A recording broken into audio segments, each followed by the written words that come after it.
Kita lihat di kehidupan kita hari ini, berita-berita yang kita baca, media cetak, media elektronik yang kita dengar, yang kita lihat, yang kita baca. Betapa banyak anak yang durhaka kepada orang tuanya. Betapa banyak anak yang berbuat zalim kepada orang tuanya, merebut harta orang tuanya. Bismillahirrahmanirrahim. Alhamdulillah. Alhamdulillahilladzi sarrafal mu'minina bisarafati nuril iman wa wa'adahum bidukhulil jannati khalidina fiha wa yakhdimuhumul huru wal wildan. أشهد أن لا إله إلا الله وحده لا شريك له يفوز قائلها في دار الأمان وأشهد أن سيدنا محمدا عبده ورسوله الوسيلة العظمى لنيل الغفران اللهم صل وسلم على نبيك ورسولك الكريم سيدنا ومولانا محمد وعلى آله وأصحابه السابقين بالإيمان وسلم تسليما كثيرا أما بعد أيها الناس أوصي نفسي وإياكم بتقوى الله وطاعته لعلكم تفلحون قال الله تعالى في القرآن الكريم أعوذ بالله من الشيطان الرجيم بسم الله الرحمن الرحيم يا أيها الذين آمنوا اتقوا الله حق تقاته ولا تموتن إلا وأنتم مسلمون صدق الله العظيم. معاشر المسلمين, sidang jamaah Jumat rahimakumullah. Bersyukur kita kepada Allah Subhanahu wa ta'ala atas limpahan nikmat karunia dan anugerahnya, seiring taufik dan hidayahnya pula, sehingga hari ini pada hari Jumat kita masih bisa menjalankan suatu dan sebuah kewajiban kita kepadanya, menjalankan sebuah keharusan, bahkan kewajiban kita yang tak bisa kita tinggalkan kepadanya, dengan satu tujuan bertaqarrub dan mengharapkan ridha darinya. Salawat dan salam semoga tercurah limpah kepada ruh baginda Rasul Muhammad sallallahu alaihi wasallam, sosok manusia yang sangat kita harapkan kelak syafaat darinya, sosok manusia pilihan yang jangankan manusia, Allah beserta para malaikat pun bersalawat kepadanya. Allah dan para malaikat pun mengagungkan dan mengistimewakan dia. Maka wajar kita bersalawat kepadanya, karena syafaat dari baginda Rasul sangat kita harapkan kelak di yaumil mahsyar. Mudah-mudahan dengan syukur yang senantiasa kita lakukan, dan mudah-mudahan dengan salawat yang senantiasa kita sampaikan, kita menjadi hamba-hamba pilihan Allah yang dikasihi Allah, dan dengan salawat kita mendapat pertolongan dari baginda Rasulullah Muhammad sallallahu alaihi wasallam.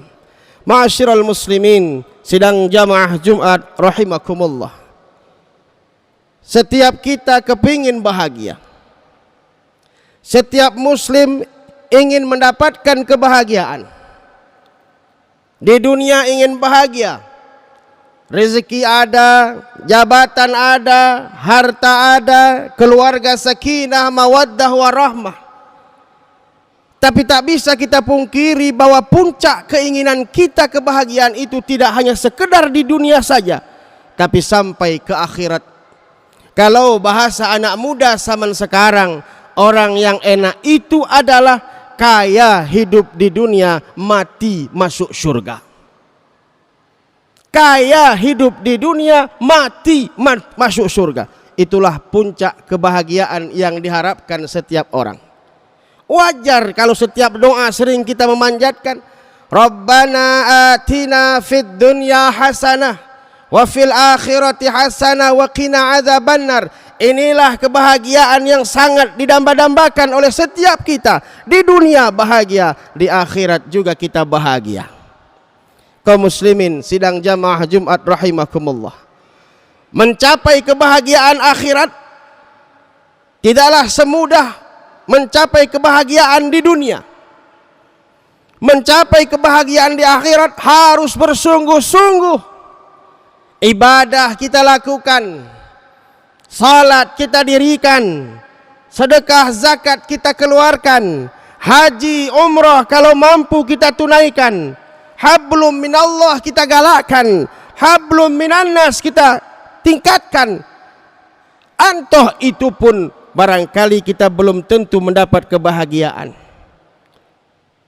Yang paling miris lagi, Rasul pernah mengancam kita dalam hadis, dalam sabdanya, mewanti-wanti kita dalam sabdanya, mewarning kita dalam sabdanya, bahwa ada 3 kelompok manusia, kata Rasul, yang terancam tak bisa masuk surga.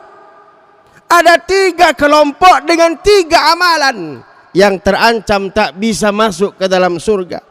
Mudah-mudahan kita terhindar dari 3 kelompok ini. Na'udzubillah wal iyadzubillah. Siapa yang 3 itu? Rasul bersabda, salasatun qad harramallahu alaihimul jannah. Ada 3 kelompok yang Allah ancam mereka haram tak bisa masuk surga. Siapa? Yang pertama, mudminul khamr. Orang yang dapat ancaman tak bisa masuk surga adalah orang pecandu minuman keras, orang yang suka mabuk-mabukan, orang yang suka menyiksa dirinya dengan hal-hal yang tidak diridhai Allah. Berbicara masalah minuman keras adalah bukan barang baru bagi kita. Berbicara masalah narkoba bukan barang baru bagi kita. Berbicara masalah ganja, sabu bukan barang baru bagi kita. Kita sudah lihat dampak negatifnya, telah kita rasakan eksesnya di tengah-tengah masyarakat. Maka wajar Allah Subhanahu wa taala mengingatkan kepada kita dalam surah Al-Maidah ayat 90. A'udzu billahi minasyaitonir rajim. Ya ayyuhalladzina amanu innamal khamru wal maisiru wal ansab wal azlam rijsun min amali syaitan fajtanibuhu la'allakum tuflihun. Hai orang-orang yang beriman, kata Allah, ketahuilah olehmu, sesungguhnya khamar, judi, berkurban untuk berhala, mengadu nasib dengan anak panah, itu termasuk perbuatan setan, najis, kotor. Maka hindari dia agar engkau termasuk orang-orang yang beruntung. Dahsyatnya efek dari minuman keras sangat luar biasa. Dahsyatnya efek dari narkoba sangat luar biasa. Bukankah pernah kita mendengar sebuah kisah dari seorang yang bernama Syekh Al-Barsisa, yang orangnya rajin ibadah, yang muridnya banyak, yang kelebihannya sudah nampak. Tetapi ketika Allah uji dia untuk menguatkan dia, Allah utus setan iblis menggodanya. Ditawarkan 3 dosa. Ya Syekh, engkau mau melakukan zina? Tidak, karena zina besar dosanya. Engkau mau membunuh orang? Tidak, karena membunuh orang besar dosanya. Yang ketiga, engkau Syekh boleh pilih. Yang ketiga, minum minuman khamar. Kecil dosanya, eksesnya kecil. Setelah dipikir, terpilihlah yang ketiga, minum khamar. Apa yang terjadi? Setelah beliau minum minuman keras, mabuk dia, hilang kesehatannya, hilang akal warasnya. Dua dosa yang tadi ia tolak, yang tak mau ia lakukan. Akibat minuman keras ia zinai orang, akibat minuman keras ia bunuh orang. Artinya apa? Dosa yang nampak sepele bahkan bisa menghadirkan dosa-dosa yang besar. Kita lihat kehidupan sekeliling kita. Bagaimana seorang anak yang telah terbius dengan narkoba, dia tak peduli siapa orang tuanya, dia tak peduli siapa mangsanya, asalkan ada kesempatan dia membabi buta. Hadirin, maka pada kesempatan ini mari periksa diri kita, periksa anak-anak kita, periksa remaja-remaja dan pemuda-pemuda kita, agar jangan sampai terjerumus kepada minuman keras, agar jangan sampai terjerumus kepada narkoba, sabu dan ganja. Karena bagaimana masa depan Islam di Aceh Tenggara, bagaimana wajah Islam 10-20 tahun yang akan datang di Indonesia, jawabannya adalah remaja-remaja dan pemuda-pemuda kita. Kalau pemuda-pemuda kita dininabobokan oleh minuman keras, dininabobokan oleh ganja, dininabobokan oleh sabu dan narkotika, kita khawatir suram masa depan Islam ini. Mumpung masih ada kesempatan, mari mawas diri, mari introspeksi diri, mari kita muhasabah diri, jaga keluarga kita dari ini. Ini yang pertama, mudminul khamar, orang peminum khamar, orang yang suka mabuk-mabukan. Yang kedua, yang tak kalah penting menjadi pikiran kita, orang yang terancam diharamkan masuk surga oleh Allah, al-aquli walidayh, anak yang durhaka kepada orang tuanya. Berbicara mengenai orang tua tak bakal pernah habis-habisnya. Bicara tentang orang tua tak akan pernah ada kata selesai-selesainya. Karena ketika kita berbicara tentang orang tua, kita akan berbicara tentang jasa. Kita akan teringat kepada dua orang yang sangat berperan dalam hidup ini. Jadi apa kita hari ini?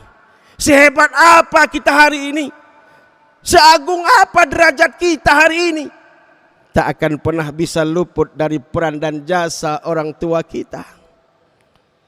Sehingga wajar Allah sering menggandengkan kewajiban menyembahnya dengan berhormat kepada kedua orang tua. Allah berfirman, "A'udzu billahi minasyaitonir rajim. Wa qada rabbuka alla ta'budu illa iyyah wa bil walidaini ihsana." Allah memerintahkan kita sembah Allah, menghambakan diri kepada Allah, jangan kau sekutukan dia. Setelah itu Allah sambung, hormati orang tuamu. Allah angkat derajat orang tua kita, Allah tinggikan derajat orang tua kita. Tapi sayang, banyak anak yang malah merendahkan martabat orang tuanya. Begitu tinggi Allah dan Rasulullah mengangkat derajat orang tua kita, tetapi banyak anak yang menginjak-injak martabat dan harkat orang tua itu sendiri. Kita lihat di kehidupan kita hari ini, berita-berita yang kita baca, media cetak, media elektronik yang kita dengar, yang kita lihat, yang kita baca, betapa banyak anak yang durhaka kepada orang tuanya. Betapa banyak anak yang berbuat zalim kepada orang tuanya, merebut harta orang tuanya, menyakiti hati orang tuanya. Padahal, bukankah seorang sahabat Rasul, Abdurrahman bin Auf, pernah menghadap kepada baginda Rasul, "Ya Rasul, saya punya harta banyak, saya punya ternak banyak, ya Rasul, unta banyak, domba banyak. Saya ingin membalas jasa ibu saya, ya Rasul." "Dengan apa kau balas, wahai sahabatku?" "Saya mau menyerahkan setengah semua kekayaan saya kepada beliau, Apakah sudah terbalas jasa itu? Tidak, kata Rasul. Kalau tidak setengah ya Rasul, semua. Semua pun belum, kata Rasul. Kalau begitu ya Rasul, saya hajikan orang tua saya gendong di pundak saya ya Rasul 7 kali. Apakah sudah terbalas jasa ibu saya ya Rasul? Tidak dan belum, kata Rasul. Kalau kita bandingkan dengan pengorbanan sahabat Abdurrahman bin Auf saja, kita masih jauh. Pengorbanan kita, penghargaan kita, penghormatan kita kepada orang tua masih jauh. Maka wajar kalau Allah mengancam anak-anak yang durhaka kepada orang tuanya tidak bisa masuk surga, wajar. 9 bulan 10 hari sang ibu mengandung, menahan sakit, menahan perih, menahan letih. Jarang nyenyak tidurnya, jarang enak makannya. Tetapi demi anak, ia korbankan semua. Ketika dia melahirkan kita di antara pilihan hidup atau mati, tak pernah ia merasa menyesal mengandung kita. Tak pernah ia mengatakan menyesal melahirkan kita. Coba lihat setelah anaknya besar beranjak dewasa, anak yang dulu diharapkan menjadi penghibur dia, menjadi pelindung dia, tapi malah setelah besar, setelah menjadi orang hebat, malah menjadi orang yang sangat ditakuti sendiri oleh orang tuanya. Na'udzubillah. Ingat hadirin pesan Rasul, ridallah fi ridal walidain wa sukhtullah fi sukhtil walidain. Kalau engkau mengharapkan Allah ridho kepadamu, cukup kau cari dan raih ridho ayah bundamu. Tapi kalau engkau mengharapkan murka Allah kepadamu, cukup kau sakiti hati ayah ibumu. Maka orang kedua yang dikatakan Rasul terancam tak bisa masuk surga adalah orang yang durhaka kepada orang tuanya. Sejarah mencatat bagaimana seorang Alqamah, sahabat yang rajin ibadah, hanya sekali menyakiti hati ibunya, sulit lidahnya mengucapkan la ilaha illallah sebelum ibunya memaafkan dia.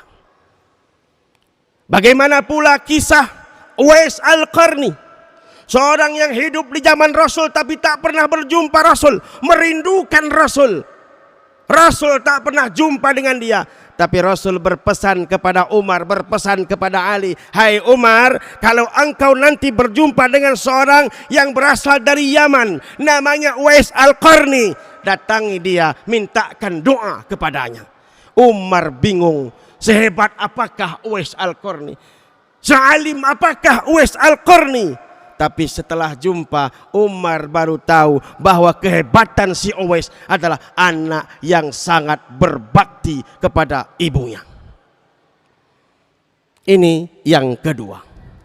Yang ketiga, dari kelompok yang diancam Rasul tidak bisa masuk surga adalah dayyus, pemuda, orang tua, suami yang tak peduli dengan kondisi keluarganya. Tak peduli, tak ada rasa iba dengan kondisi keluarganya. Istrinya keluar rumah pakai hijab apa tidak, dia enggak peduli. Anak perempuannya bergaul dengan siapa saja yang bukan mahramnya, tak peduli. Anak putrinya keluar setiap malam minggu dengan pacarnya, tak pernah ditanya. Istrinya bergaul dengan siapa saja, atas nama apa saja, tak dihiraukan. Masa bodoh. Padahal ingat, bukankah kita ini adalah pemimpin? Ar-rijalu qawwamuna 'alan nisa. Bukankah Allah telah menganjurkan, memberikan perintah kepada kita, ku anfusakum wa ahlikum nara. Bukankah Rasul menguatkan kita, kullukum ra'in wa kullukum mas'ulun an ra'iyatih. Kita selaku pemimpin rumah tangga adalah pemimpin di rumah kita, memimpin anak kita, memimpin istri kita agar terbebas dari neraka. Hari ini kita periksa diri kita. Bagaimana istri kita? Sudahkah dia mampu menutup auratnya apa tidak? Anak putri kita sudah terjagakah pergaulannya apa tidak? Yang paling bahaya, ada orang tua yang dititipi istri, yang dititipi anak gadis, tak pernah perhatikan itu sama sekali. Maka wajar kalau Allah ingatkan kita dengan sabda baginda Rasul ini. Hadirin kaum muslimin sidang jamaah Jumat rahimakumullah. Maka dari khutbah yang singkat ini, khatib berpesan kepada diri khatib pribadi dan kepada kita semua agar terus berlomba, berusaha agar terhindar dari 3 kelompok ini. Jangan sempat kita termasuk kepada mereka yang gemar minuman keras, yang suka minuman keras, apalagi menyediakan minuman keras itu. Yang kedua, jangan sempat kita termasuk kepada golongan anak-anak yang durhaka kepada orang tua kita. Yang ketiga, kita selaku suami, kita selaku ayah punya tanggung jawab besar. Anak istri adalah amanah Allah yang akan diminta pertanggungjawaban oleh Allah kelak di yaumil mahsyar. Maka jaga amanah itu, lindungi amanah itu dengan tetap berada di jalan koridor Allah Subhanahu wa taala. Mudah-mudahan kita termasuk kepada hamba-hamba Allah yang dicintainya, kita termasuk kepada hamba-hamba Allah yang diridhoinya, dan kelak kita bisa masuk ke dalam surganya Allah Subhanahu wa taala. Bagaimana kita berhimpun hari ini di rumah Allah ini, kelak juga Allah masukkan, himpunkan kita, kumpulkan kita dalam surganya Allah Subhanahu wa taala. Amin ya rabbal alamin. Barakallahu li wa lakum fil Qur'anil azim wa nafa'ani wa iyyakum bima fihi minal ayati wa dzikril hakim wa taqabbala minni wa minkum tilawatah innahu huwas